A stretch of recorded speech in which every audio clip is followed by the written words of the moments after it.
Yep, he spotted his target right off the Harry Hook immediately. Go! Immediately! Mickey the hero again! Turning up big here for Dallas. Philly Fusion, they've got no answers now. They can't even get onto the point. They're done! 2-0 lead for Dallas.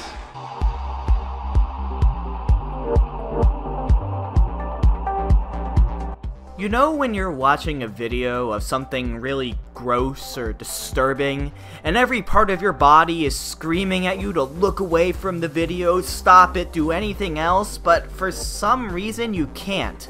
Something deep inside you keeps your eyes glued onto that screen, and you don't want to admit it, but that something is enjoying the video in a sort of masochistic way. That's how I felt while watching the Dallas Fuel this season.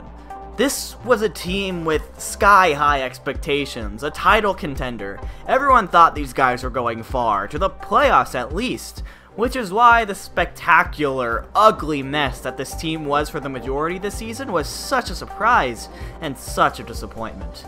So in this episode of Season Review, we're going to take a trip back through the Dallas Fuel's highs, lows, and everything in between to figure out how they got to where they are today. But for those of you unfamiliar, let's look way back to see why the Fuel were expected to do so well.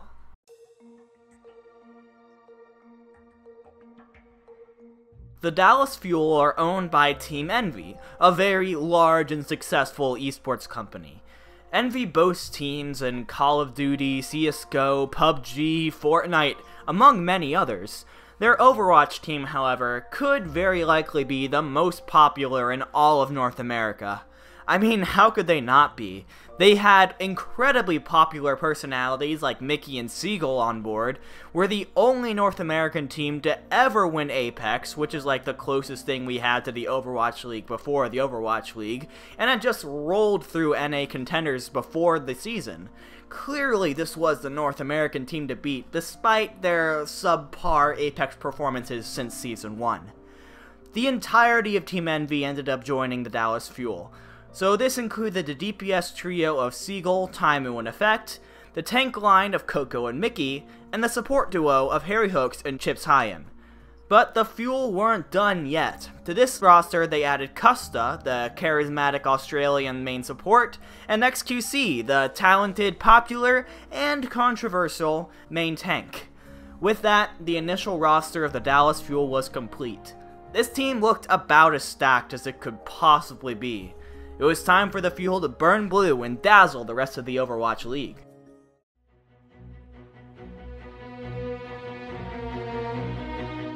So, yeah, about that.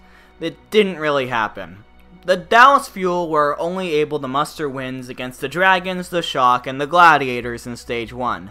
There are several potential causes for this, like the support trio on the Dallas Fuel not really knowing their places yet, or Mickey being an overly aggressive diva, or the fact that the team was hardly utilizing Seagull, at all. Probably the worst offense, however, was the fact that XQC somehow got suspended just 3 games into the season. Now, look, okay, before I continue, I know that XQC is sort of a hot topic in the community still, and just by mentioning him, I probably have already caused some flame wars in the comments. But just know that this video is focused on summarizing what happened from an objective standpoint, and I'm not going to be giving away my personal opinions as to whether XQC's punishment were deserved or not.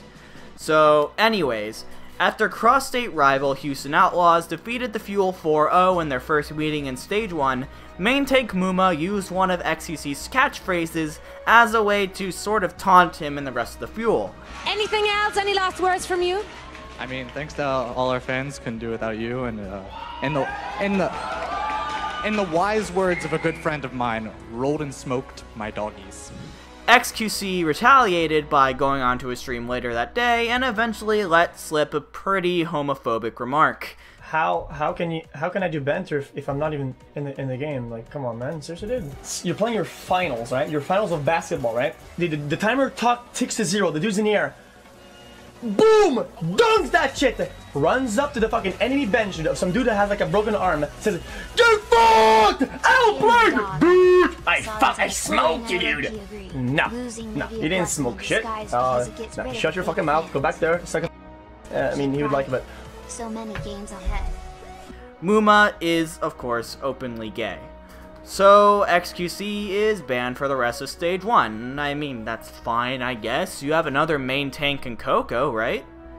Wait, Taimu is gonna play a main tank? You mean the talented DPS player, Mr. Good Aim, playing Winston.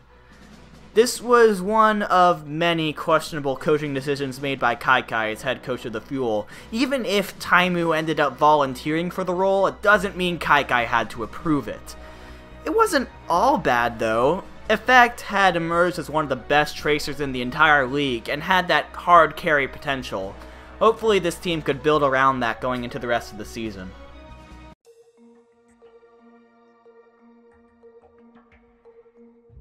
With Stage 2 getting ready to begin, the signing window was open, and the Fuel were ready to take advantage. As one of the first moves of the period, the Fuel signed AKM to their roster.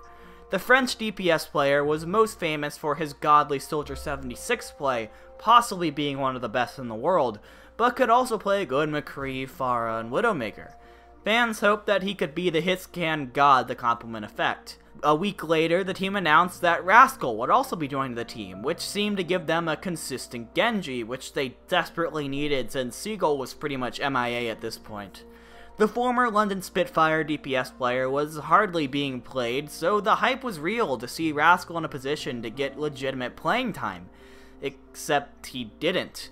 Rascal was pretty consistently snubbed for AKM in the second DPS slot, even though he performed well on the maps that he played in. Putting AKM in for maps that Soldier excels in, like Hanamura, yeah, sure, but pretty much all the time? Even in Genji-centric maps? I don't know. Hey, but on the bright side, XQC is back. He has an infectious personality and might just be able to turn this team around, and he's gone again. Okay, see ya. This time, XQC was banned by spamming the tryhard Twitch emote when onstage host Malik Forte was on screen. Seems harmless on the outside, but the emote has some racist undertones as a way to say, haha, look at the black guy. So, because of that, XQC was banned for 4 games, and the Fuel, obviously thinking that he was too much trouble, just released him from their roster altogether. But it's okay, the team signed OGE to the team the day before, so maybe he can finally provide some— come on! Yep, OGE was also banned 4 games for boosting. Wow. The heat on Kai started to grow hotter and hotter as the stage progressed. Why wasn't Coco playing at main tank at all? Why was AKM playing Genji when you have Rascal and Seagull? Why aren't you trying Chips at all in the support slot? These questions would only get louder and more hostile as the Fuel stumbled to a 2-8 record in Stage 2.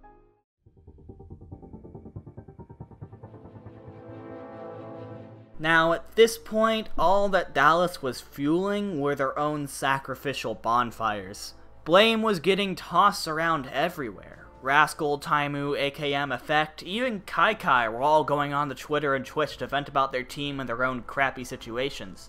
Everyone involved seemed absolutely miserable, but one of the few exceptions was Custa.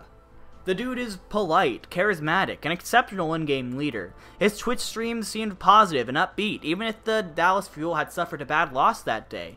So of course the Fuel decided to get rid of him, as you do.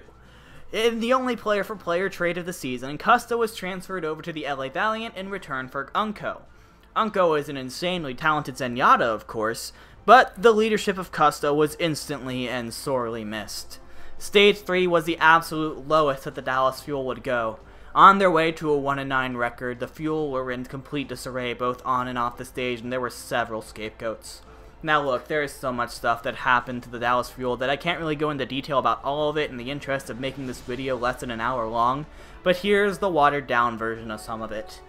Rascal and Kai disagreed about the best way to run a team. Rascal thought Kai should be more strict, Kai thought he should be more like a friend than a coach. The two clashed.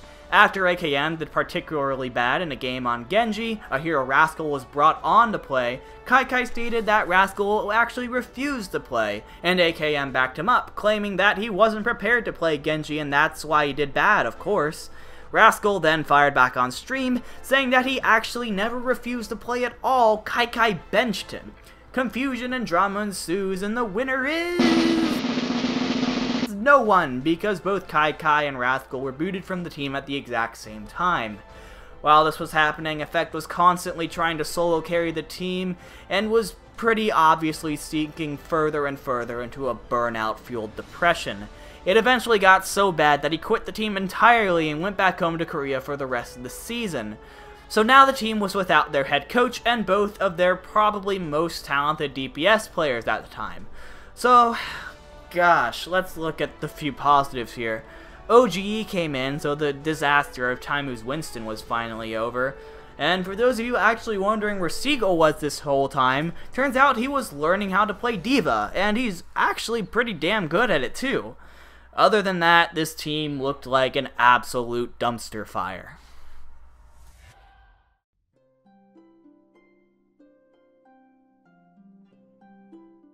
But then, a miracle happened. The storm clouds that were the Dallas Fuel parted, and sunlight broke through for the first time since the preseason. A stairway materialized from nothing, and from the heavens, two divine beings descended to Earth. As the Dallas fans who had suffered for so long watched with tears in their eyes, the two Holy Spirits simply pressed a finger to their lips and said, "Shh, everything is going to be alright." The first of these spirits was Brigitte, the Overwatch hero who was playable in Overwatch League starting in Stage 4. Her crowd control and 150 damage combo made her a hard counter to Tracer, so suddenly Effect's departure didn't seem so bad, and Mickey picked her up and immediately became one of the best in the Overwatch League at it. Amazing that an off-tank player that was often criticized for being overly aggressive was suddenly given a support player that could be played by an off-tank and would thrive off of aggressive gameplay. Put those two together and we have a dream meta for the Fuel already. The second was Arrow, the new head coach of the Dallas Fuel. Arrow had just come off of leading Fusion University to the NA Contenders title, so the hype was real for him coming into this team, and boy did he live up to it. Almost instantly, this team formed a sort of structure and order that they never really achieved under Kai. Every decision made sense, and it was clear that everyone on the stage was there for a reason. People grew into their roles, and the team was communicating. The Dallas Fuel actually had stability. It all paid off too, as a 6-4 record allowed the Fuel to just barely squeeze into the Stage 4 playoffs, and they very nearly pulled off a reverse sweep of the NYXL. Yes, they did end up losing in the stage semifinals, but the Fuel would definitely take it and praise their two saviors.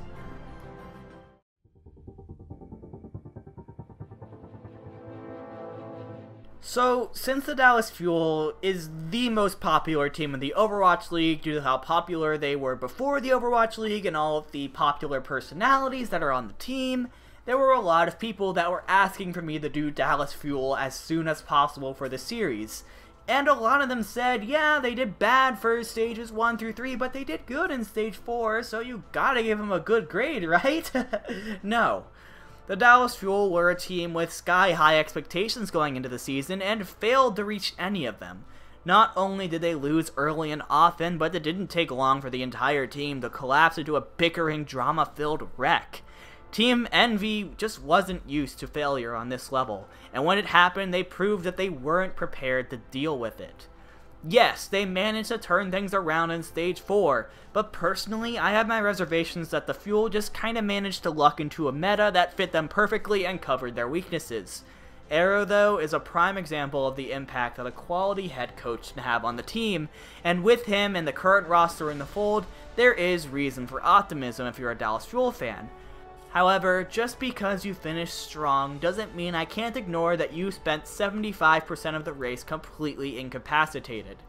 With that in mind, my final grade for the Dallas Fuel in Season 1 of the Overwatch League is a D-. I hope you prove me wrong next season, guys. Thanks for watching, everyone. Don't get tilted. Peace nut.